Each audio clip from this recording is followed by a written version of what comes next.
this game, Greg, or do you think the Eagles lost it? A little bit of both, but I think the 49ers went in there and they won that game.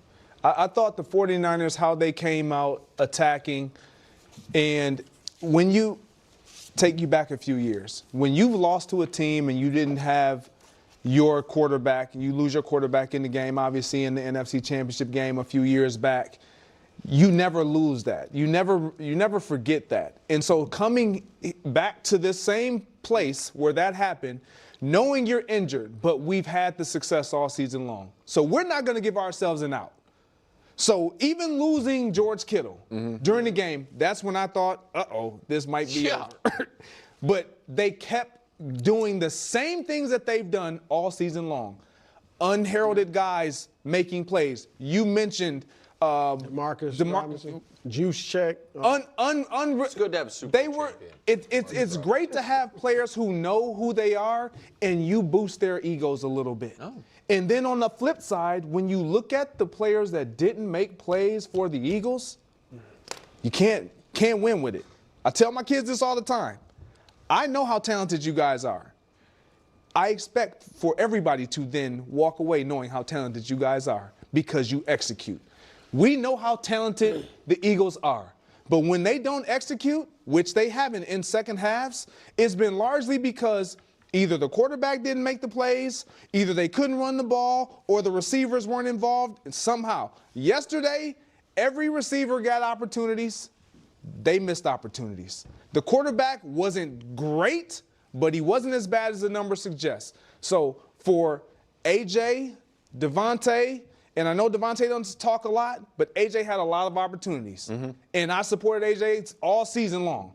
You got to give him the ball. They tried to give him the ball, and in big moments, he let his team down. And more importantly, he let himself down because he's going to feel that, and we have those moments. But you can't be that when your team is actually making you a part of what we're trying to do. You can't have those moments, and I feel for him because, well, I haven't been there, but I've seen it happen.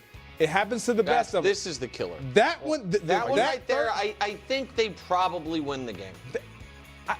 You can't. You go to your guy. And you, on the flip side, you got Purdy who's thrown the 2 picks. Who is his guy? But everybody seemed to come up with a play. Greg, real quick, are you saying you haven't been there because you haven't? I knew you were going to go back. Haven't had a game with multiple drops? No, I've definitely had games with multiple drops. Okay. Not games, a game, I believe. It happens. Okay. But what do you mean? But I wasn't on my quarterback. I wasn't out. That's the thing. And just making it known that we got to be this in the past. Give me the ball. When you make those claims, you have almost zero margin for error. See, that stinks. Yeah. It's like KW. It's like the days when you on the call are like, this is quoting you, Kevin Wildes. I have to carry the show today, guys, because the Ravens and Chiefs are out, and then then you're not good. That makes Brew and I matter than just regular days. Right. Eagles were predictable, and of course their stars didn't make plays. The Niners, I mean, when they came out with the play with Jawan Jennings, the jet sweep, fake jet sweep, and the kind of like a flea flicker and all that, his pass, I think the Eagles were like, you can do that? You're allowed. You're allowed to do it. I mean, when you compare the play calling, it was just night and day. Then they had to go out and execute it, and that's a great catch. I was going to say, just showed, right? The catch, the throw is great. The catch from a running back. It's a great catch from a running back. And we just showed A.J. Brown, one of the best receivers, making some drops. And I'm not saying those were easy catches, but you catch those if you're a receiver. And then the running back makes this play. Juszczyk had a catch behind his body, like a fullback, So their players executed the superior play calling, and that was the difference. The Eagles didn't execute the inferior play calling. So I agree with that, and I think that when you look at, if we throw up the graphic about games lost due to injury this year, so many teams, it feels like their coaches or the teams are like, just what do you want us to do? Injury bug got us. Meanwhile, my point is, and Kittle pops his Achilles during the game, they just keep rolling. So I don't want to not give the Niners credit.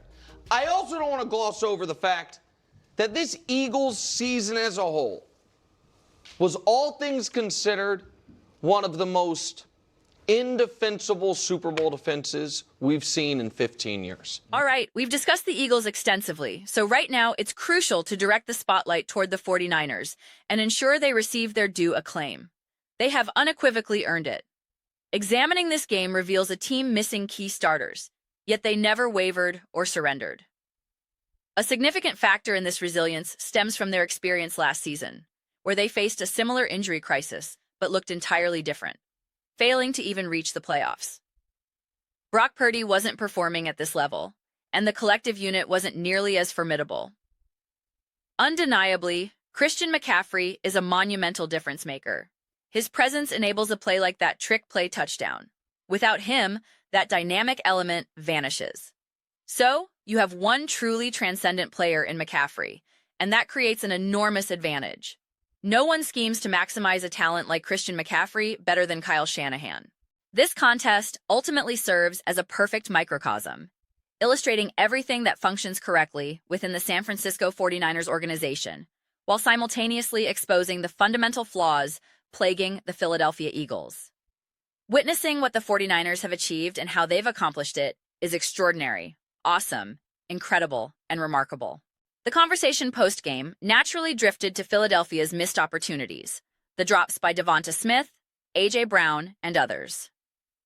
This aligns with my consistent argument. In the critical moments, those players did not elevate their performance. Nick Sirianni's point about, if A.J. catches that ball, we probably win, is a hypothetical. Frankly, who knows? It's a moot point now. The essential takeaway is this. The Philadelphia Eagles operated with a margin of error that was virtually non-existent. In stark contrast, the San Francisco 49ers possessed the capacity to withstand their own miscues. Their margin for error was substantially wider. They could afford Brock Purdy throwing multiple interceptions. They could overcome a Purdy fumble that cost them a field goal opportunity. They made these mistakes, yet because their players executed at an elite level when it mattered most, because Kyle Shanahan is a brilliant tactician, and because Robert Saleh's defensive unit was prepared, they created a pathway to victory despite not playing a perfect game. This resilience allowed them to capitalize on every single mistake the Eagles made. Conversely, the Philadelphia Eagles were fundamentally incapable of exploiting the 49ers' errors. The 49ers took advantage of every Eagles misstep. The Eagles could not reciprocate. That discrepancy represents a massive, monumental difference in the outcome. Therefore, I believe the San Francisco 49ers deserve heaps of praise. Simultaneously, the Philadelphia Eagles warrant significant criticism. Let's be clear. If the Eagles were a better-run organization, more structurally sound, and possessed a superior offensive play caller, they likely win that game. But the reality is, they are not, and they did not. Consequently, they lost. That's the brutal, unforgiving nature of football. It is, and always will be, a coaching-centric league. This game underscores that principle perfectly. If you have the foundational pieces and the right coach, you will accumulate victories. You can assemble a roster brimming with talent, but if your coaching staff is inadequate, your ceiling will be limited. This matchup illustrated that dichotomy with absolute clarity. But those are my perspectives. I am genuinely eager to hear yours. What are your thoughts on the San Francisco 49ers defeating the Philadelphia Eagles? Do you believe it was more about the 49ers winning or the Eagles losing? Let me know in the comments below. I read every single comment, whether you agree or disagree. Let's engage in some discussions, have some spirited debates, but ultimately, let's enjoy the conversation. Please consider subscribing. We are building an incredible community here and would love for you to be part of it. I aim to create something we all feel connected to and excited about, and I believe we're making significant progress. Please don't forget to give this video a thumbs up, as it genuinely helps with visibility and the algorithm. Thank you so much. I'll see you next time.